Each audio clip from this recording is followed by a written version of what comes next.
India Legal presents Courts Roundup.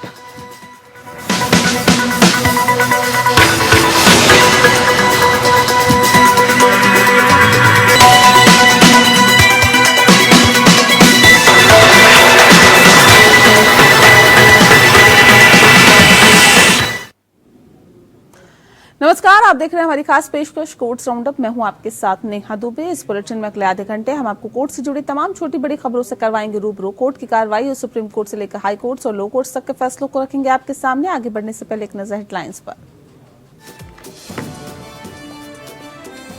Calcutta high court ने ED के अधिकारियों पर हमले के खिलाफ जनहित याचिका खारिज की। चीफ जस्टिस ने कहा, ईडी इतनी शक्तिहीन या असहाय नहीं है कि उसे जनहित याचिका से सुरक्षा की आवश्यकता हो।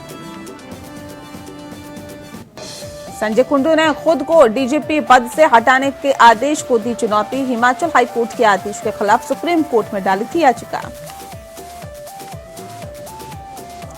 समय सीमा में फ्लैट नहीं देने पर राष्ट्रीय उपभोक्ता आयोग ने सुपरटेक को ठहराया जिम्मेदार। सुपरटेक पर लगाया जुर्माना, देना होगा फ्लैट धारक को मुआवजा। मद्रास हाईकोर्ट ने ओपीएस को नहीं दी राहत। पनीर सेल्वम को नहीं मिला एआईएडीएमके का झंडा और चुनाव चिन्ह, रखा झंडा और चुनाव चिन्ह इस्तेमाल रोकने का आदेश बरकरार। सुभाष चंद्रा की India Legal presents Courts Roundup.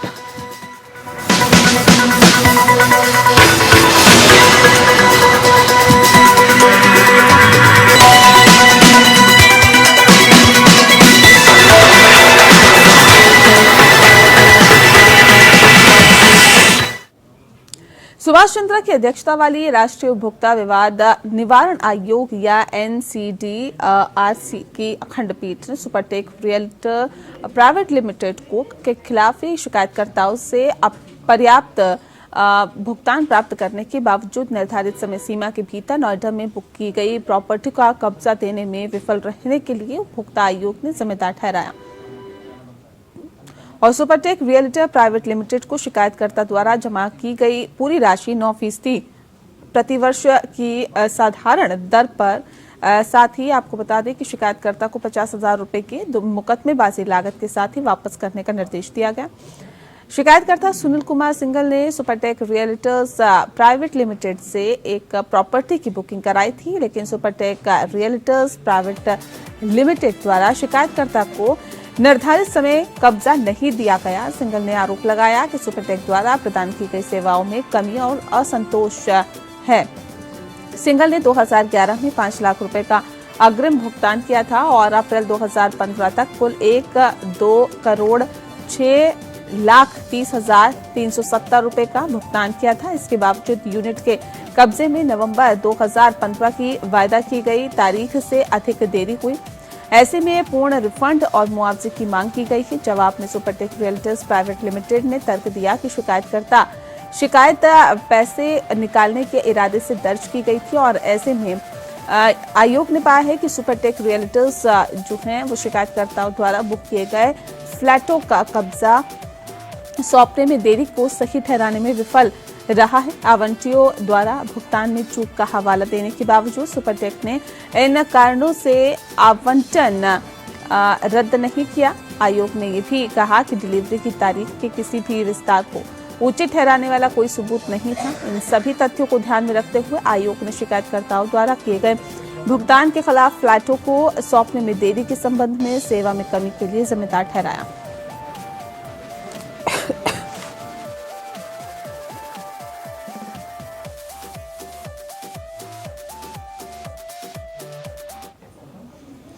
वहीं कलकत्ता उच्च न्यायालय ने करोड़ों रुपए के कथित राशन वितरण घोटाले के संबंध में इस महीने की शुरुआत में मारे गए छापों के दौरान ईडी के अधिकारियों पर क्रूर हमले को उजागर करने वाली की जनहित याचिका को गुरुवार को खारिज कर दिया। प्रधान न्यायाधीश टीएस शिवागनामंग की अध्यक्षता वाली पीठ ने कहा है कि केंद्रीय एजेंसी होने के नाते ईडी इतनी शक्तिहीन या असहाय नहीं है कि उसे जनहित याचिका के जरिए संरक्षण की जरूरत पड़े। मुख्य न्यायाधीश ने जनहित याचिका को खारिज करते हुए टिप्पणी की, ये एक एजेंसी, केंद्रीय एजेंसी है और इसके पास सभी तकनीकी विशेषज्ञता है और वे जानता है कि ऐसे मामलों में उसे क्या करना चाहिए। केंद्रीय एजेंसी होने के नाते इसके पास अपने अधिकारियों की सुरक्षा करने की सभी शक्तियां हैं।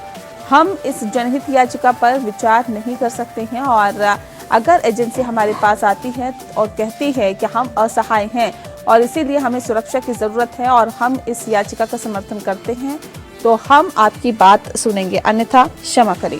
ईडी अधिकारियों पर 5 जनवरी को तृणमूल कांग्रेस पार्टी के नेता शेख शाहजहां के आवास के पास हमला किया गया था। शाहजहां के बारे में कहा जाता है कि उसके ज्योतिप्रिय मलिक, जो कि वर्तमान में वन राज्य मंत्री के साथ घनिष्ठ संबंध है, जिन्हें पिछले साल अक्टूबर में राशन वितरण घोटाले के संबंध में कथित तौर पर गिरफ्तार किया गया था। बताया जाता है कि 5 जनवरी को लगभग 200 स्थानीय लोगों ने ईडी अधिकारियों को घेर लिया और घेर के साथ ही जो अंकुजी पारा में शाहजहां के आवास पर छापा मारने पहुंचे थे। रिपोर्टों के अनुसार दोनों ईडी अधिकारियों के साथ साथ उनके साथ अर्धसैनिक बलों पर हमला किया गया, जिससे कि ईडी को क्षेत्र छोड़ने के लिए मजबूर होना पड़ा और ये भी बताया गया कि ईडी के 3 अधिकारी घायल हो गए हैं। इस घटना के मद्देनजर पश्चिम बंगाल के राज्यपाल सीवी आनंद बोस ने बाद में शाहजहां की गिरफ्तारी की मांग की थी और बोस ने यह भी टिप्पणी की थी कि शाहजहां के आतंकवादियों के साथ घनिष्ठ संबंध थे, जिसकी सत्तारूढ़ टीएमसी पार्टी ने तीखी आलोचना की थी।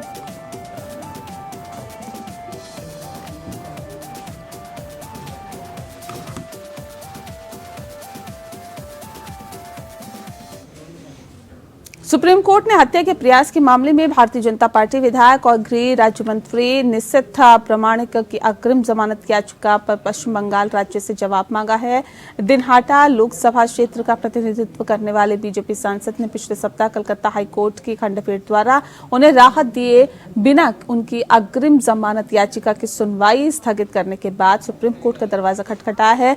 जस्टिस बेला एम त्रिवेदी और जस्टिस पंकज मित्तल की खंडपीठ ने प्रामाणिक की विशेष अनुमति याचिका में नोटिस जारी किया और शुक्रवार को 12 जनवरी को इस पर सुनवाई करने की साथ ही सहमति व्यक्त की है। सीनियर एडवोकेट पीएस पटवालिया ने संज्ञान लेने के समय पिछले साल मार्च में मजिस्ट्रेट द्वारा जारी गिरफ्तारी वारंट की ओर इशारा करते हुए प्रामाणिक की आसन गिरफ्तारी की आशंका को समझाया। जस्टिस त्रिवेदी ने पूछा कि आपको अब गिरफ्तारी की आशंका क्यों है जब आपको इतने लंबे समय से गिरफ्तार नहीं किया गया। जवाब में पटवालिया ने तर्क दिया कि पश्चिम बंगाल राज्य में राजनीतिक स्थिति अस्थिर है और हालांकि शुरुआत में खंडपीठ विशेष अनुमति याचिका में कार्रवाई को स्थगित करने की इच्छुक थी, लेकिन अंततः खंडपीठ इस पर तत्काल सुनवाई के लिए सहमत हो गई और मामले को सूचीबद्ध करने का निर्देश दिया। लोकसभा सांसद और प्रधानमंत्री नरेंद्र मोदी के नेतृत्व वाली कैबिनेट में केंद्रीय गृह राज्य मंत्री निशिथ प्रामाणिक हत्या के प्रयास के मामले में आरोपी हैं और ये मामला 2018 का है, जब पंचायत चुनाव से पहले तृणमूल कांग्रेस कार्यकर्ताओं पर खुली गोलीबारी के बीच कूच बिहार निवासी व्यक्ति की गोली मारकर हत्या कर दी गई थी। आरोप है कि प्रामाणिक के निर्देश पर गोलीबारी की गई। पहले सत्तारूढ़ तृणमूल कांग्रेस पार्टी से जुड़े प्रामाणिक बाद में 2019 में भारतीय जनता पार्टी में शामिल हो गया और कूच बिहार लोकसभा सीट से सफलतापूर्वक चुनाव लड़ा और जीत हासिल की। जलपाईगुड़ी में कलकत्ता हाईकोर्ट की जस्टिस सूर्य प्रकाश केसरवानी और जस्टिस राय चट्टोपाध्याय की सर्किट बेंच ने 4 जनवरी को हत्या के प्रयास के मामले में प्रामाणिक की गिरफ्तारी पूर्व जमानत के आवेदन को अनुमति दिए बिना उनकी याचिका स्थगित कर दी। अदालत ने मामले को अगली पीठ को स्थानांतरित करते हुए मामले की अगली सुनवाई 22 जनवरी को तय करने पर सहमति व्यक्त की है। इस बीच बीजेपी सांसद ने अग्रिम जमानत के लिए सुप्रीम कोर्ट का दरवाजा खटखटाया।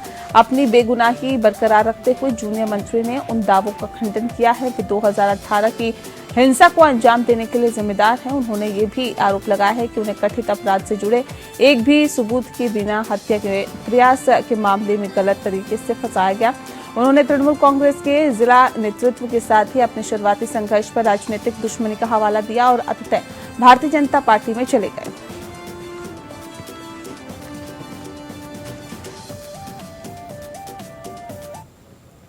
सुप्रीम कोर्ट ने महाराष्ट्र के पूर्व मंत्री नवाब मलिक को पिछले साल दी गई अंतरिम जमानत 6 महीने के लिए बढ़ा दी गई है और मलिक को 23 फरवरी 2022 को प्रवर्तन निदेशालय ने मनी लॉन्ड्रिंग मामले में गिरफ्तार किया था, लेकिन पिछले साल अगस्त में अंतरिम जमानत पर रिहा कर दिया गया।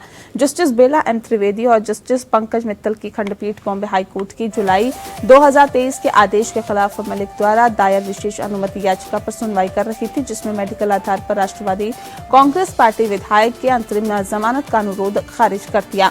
सीनियर एनसीपी नेता को शुरू में पिछले साल अगस्त में 2 महीने के लिए मेडिकल आधार पर अंतरिम जमानत दी गई।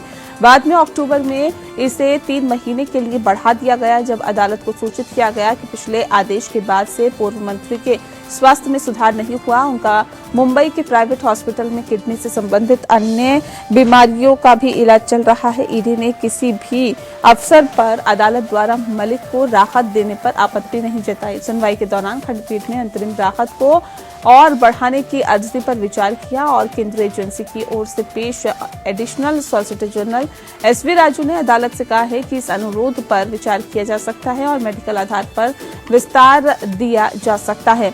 अंतरिम जमानत को 6 महीने तक बढ़ाने के मलिक का अनुरोध स्वीकार करते हुए खंडपीठ ने कहा कि एडिशनल सॉलिसिटर जनरल को कोई आपत्ति नहीं है। अंतरिम प्रार्थना स्वीकार की जाती है और आवेदन की अनुमति दी जाती है। अंतरिम जमानत को आगे की अवधि के लिए बढ़ा दिया गया। प्रार्थना के अनुसार 6 महीने के बाद मुख्य मामले की सूची बनाएं।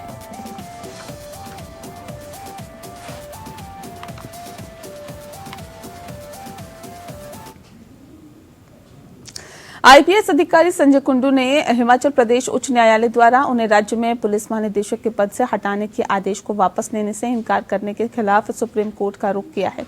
उच्च न्यायालय की एक खंडपीठ द्वारा 26 दिसंबर के आदेश को वापस लेने के कुंडू के आवेदन को खारिज करने के एक दिन बाद कुंडू ने शीर्ष अदालत में याचिका डाली है। शीर्ष अदालत के समक्ष इस मामले में मुकदमे का ये दूसरा दौर है, जिसने इससे पहले कुंडू को डीजीपी पद से हटाने के उच्च न्यायालय के फैसले पर रोक लगा दी थी और कहा था कि वह पहले उनके आवेदन पर फैसला करे। कुंडू को डीजीपी पद से हटाने का उच्च न्यायालय का आदेश 26 दिसंबर 2023 को एक व्यापारी के मामले में पारित किया गया था, जिसने एक व्यापारी विवाद के कारण उन्हें और उनके परिवार को धमकी देने का आरोप लगाया। डीजीपी पर आरोप है कि उन्होंने एक वरिष्ठ वकील की ओर से दीवानी विवाद में हस्तक्षेप किया था। कुंडू ने इसके बाद उच्चतम न्यायालय का रुख किया, जिसने 3 जनवरी को उच्च न्यायालय के आदेश पर अंतरिम रोक लगा दी और कहा कि 26 दिसंबर के आदेश को तब तक प्रभावी नहीं किया जाना चाहिए जब तक कि उच्च न्यायालय वापस लेने के आवेदन पर फैसला नहीं कर लेता है। इसके बाद उच्च न्यायालय ने याचिका पर सुनवाई की और 9 दिसंबर को इसे खारिज कर दिया। मुख्य न्यायाधीश एम.एस. रामचंद्र राव और न्यायमूर्ति ज्योत्सना रिवाल दुआ की खंडपीठ ने सवाल किया कि कुंडू जैसे वरिष्ठ पुलिस अधिकारी एक निजी कंपनी के शेयरधारकों के बीच नागरिक विवाद में हस्तक्षेप कैसे कर सकते हैं। अदालत ने कुंडू को डीजीपी पद से हटाने के आदेश को रद्द करते हुए इनकार करते हुए कहा कि इस आचरण को प्रथम दृष्टया उनके कर्तव्य के दायरे में नहीं कहा जा सकता।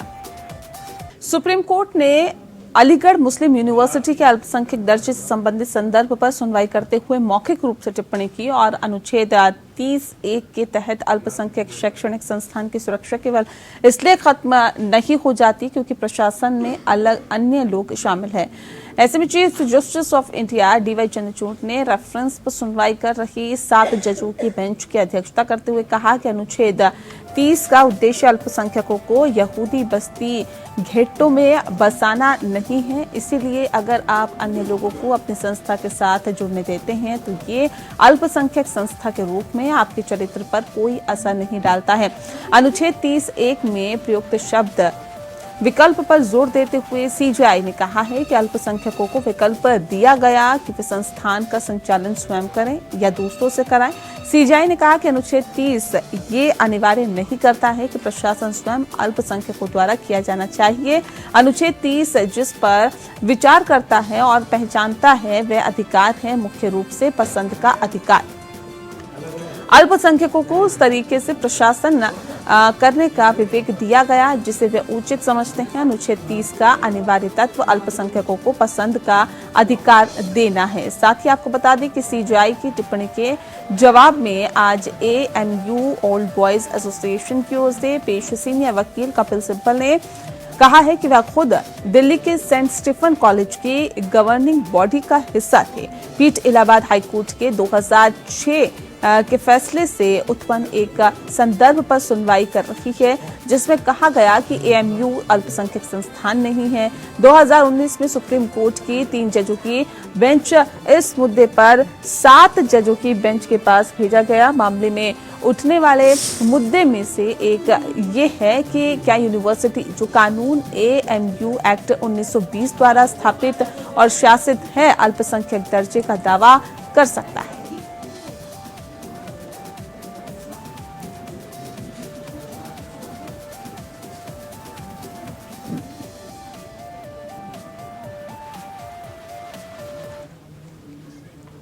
सुप्रीम कोर्ट 3 फरवरी 2022 को राष्ट्रीय चिकित्सा आयोग या एनएमसी द्वारा जारी एक कार्यालय ज्ञापन की वैधता की जांच करने के लिए तैयार है जिसमें कहा गया है कि निजी मेडिकल कॉलेजेस में 50% सीटें सरकारी मेडिकल कॉलेज की फीस के बराबर होनी चाहिए। Association of health sciences institutes ने एनएमसी के फैसले को चुनौती देते हुए शीर्ष अदालत में एक रिट याचिका दायर की है। न्यायमूर्ति अभय एस ओका और न्यायमूर्ति उज्जवल भुइयां की शीर्ष अदालत की पीठ ने एनएमसी द्वारा दायर सभी समान मामलों को उच्चतम न्यायालय में स्थानांतरित करने की मांग वाली स्थानांतरण याचिका को भी अनुमति दे दी है।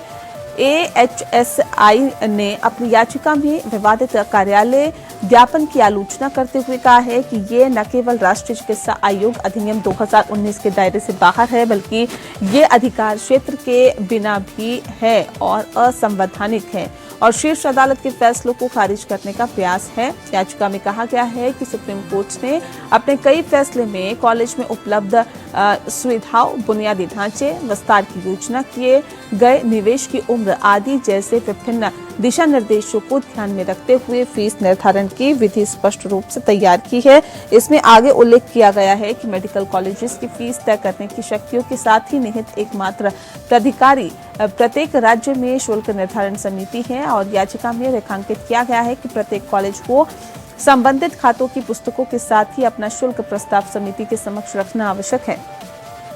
इसमें कहा गया है कि उपरोक्त समिति को कॉलेज द्वारा प्रस्तावित शुल्क संरचना को मंजूरी देने या बदलने की शक्ति प्रदान की गई है और ऐसा शुल्क 3 वर्षों के लिए लागू होगा।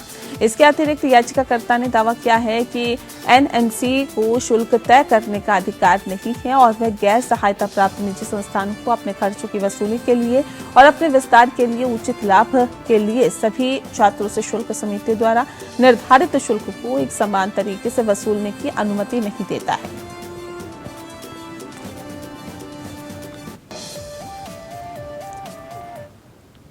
मद्रास उच्च न्यायालय ने एआईएडीएमके से निष्कासित नेता ओ पनीरसेल्वम ओपीएस की उस अपील को खारिज कर दिया जिसमें उन्होंने एकल न्यायाधीश के उस आदेश को चुनौती दी थी जिसमें उन्हें एआईएडीएमके पार्टी का समन्वयक या प्राथमिक सदस्य होने का दावा करने और पार्टी के आधिकारिक लेटर हेड, उसके प्रतीक और ध्वज का उपयोग करने से रोक दिया गया था। न्यायमूर्ति आर महादेवन और न्यायमूर्ति मोहम्मद शफीक ने ओपीएस की अपील ये कहते हुए खारिज कर दी कि एकल न्यायाधीश के नवंबर 2023 के आदेश में हस्तक्षेप करने का कोई आधार नहीं है। पिछले साल 7 नवंबर को जस्टिस एन सतीश कुमार ने ओपीएस को पार्टी के वर्तमान महासचिव और ओपीएस के राजनीतिक प्रतिद्वंदी एडप्पी के पलानीस्वामी ईपीएस द्वारा दायर दीवानी मुकदमे में 30 नवंबर तक एआईएडीएमके पार्टी के प्रतीक का झंडे का उपयोग करने से अंतरिम रोक लगा दी थी। बता दें आपको, ईपीएस ने अदालत का रुख कर ओपीएस को ये दावा जारी रखने से रोकने की मांग की थी कि वह अन्ना द्रमुक के समन्वयक और प्राथमिक सदस्य हैं। 7 नवंबर के आदेश को चुनौती देने वाली एक अपील को अब अदालत की खंडपीठ ने खारिज कर दिया है।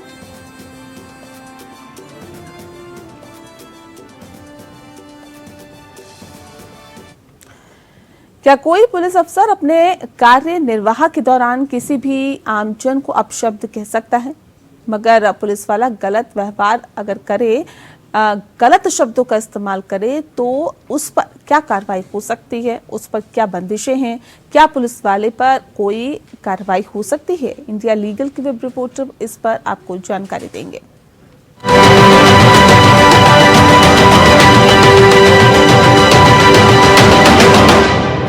पुलिस ऑफिसर्स अपनी ऑफिशियल ड्यूटीज को कभी कभार पूरी ईमानदारी से नहीं करते। वे अपने पावर का गलत इस्तेमाल करते हैं अपने पर्सनल और ऑफिशियल गेन के लिए।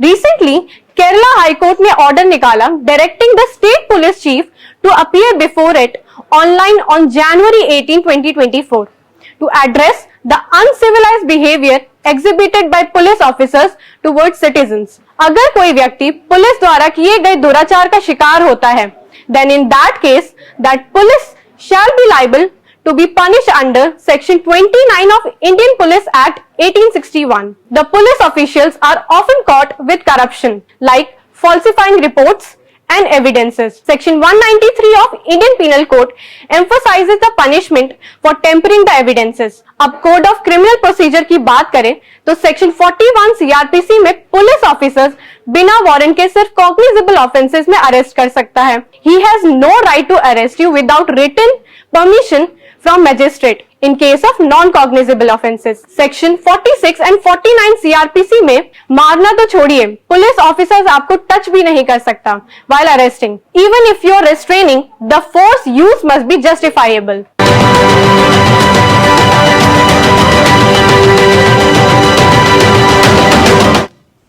और चलिए इसी के साथ इस बुलेटिन में फिलहाल के लिए इतना ही। नमस्कार। India Legal presents Courts Roundup.